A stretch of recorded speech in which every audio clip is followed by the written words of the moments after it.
गुजारी जा रही है या बस गुजारा चल रहा है, मैं काफी देर से कुछ तय नहीं कर पा रहा हूँ। ये कश्ती चल रही है या किनारा चल रहा है।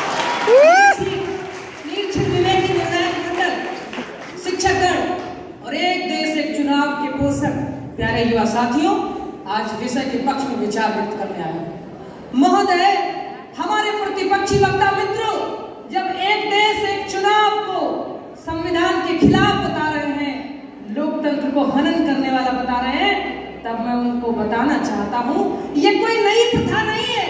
इसी भारत में 1951 से लेकर के 1967 तक इस देश में लोकसभा और विधानसभा के चुनाव साथ हुए। क्या तब लोकतंत्र नहीं था? और ऐसा नहीं है। समृद्ध लोकतंत्र ने बड़ी बड़ी सरकारों का गठन किया है। और महोदय, एक देश एक चुनाव आज समय की जरूरत ही नहीं, इस देश की विकास रेखा को बढ़ाने की आवश्यकता है। महोदय, इतना ही नहीं, एक देश एक चुनाव जरूरी तो तब हो जाता है जब देश में विभिन्न प्रकार के संसाधनों को एकत्रित करके राष्ट्र के विकास को एक धारा में बहाने की जरूरत होती है। और महोदय, विडंबना के साथ कहना पड़ रहा हूँ, एक देश एक चुनाव की व्यवस्था हमारे देश में नहीं लागू है। इसीलिए वर्ष 2015-16 में महाराष्ट्र में 365 दिनों में 360 दिनों तक कोई न कोई राज्य का हिस्सा आचार संहिता के प्रभाव से चुनावी समर में डूबा रहा। ये लोकतंत्र के लिए ठीक नहीं है।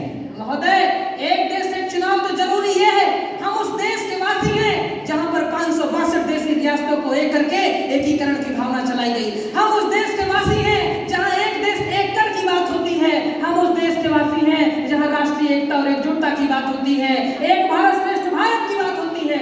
और जब हम एक देश एक चुनाव की बात करते हैं तो प्रतिपक्षी वक्ता मित्रों को परेशानी क्यों होती है? महोदय, मैं बताना चाहता हूँ, एक देश एक चुनाव से क्या फायदे हैं? फायदे महोदय अनगिनत हैं, लेकिन मुख्य फायदे हैं कि हमारे प्रवासी मजदूरों को बार बार अपने गृह निवास नहीं आना पड़ेगा वोट डालने के लिए। हमारे देश के आर्थिक खजाने पर बोझ कम पड़ेगा, राजनीतिक दलों का खर्चा कम आएगा, नीति का स्वतंत्रता बढ़ेगी और सरकार के विकास के कामकाज को गति मिलेगी। और इतना ही नहीं, विभिन्न विभिन्न राज्यों में पृथक दलों की सरकार है। जब राज्य और केंद्र की सरकार समन्वय के साथ स्थापित होगी तो देश की विकास रेखा बढ़ेगी।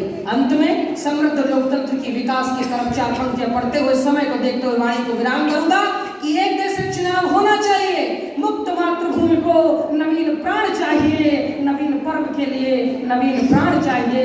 मुक्त गीत हो रहा, नवीन राग चाहिए, नवीन पर्व के लिए नवीन प्राण चाहिए।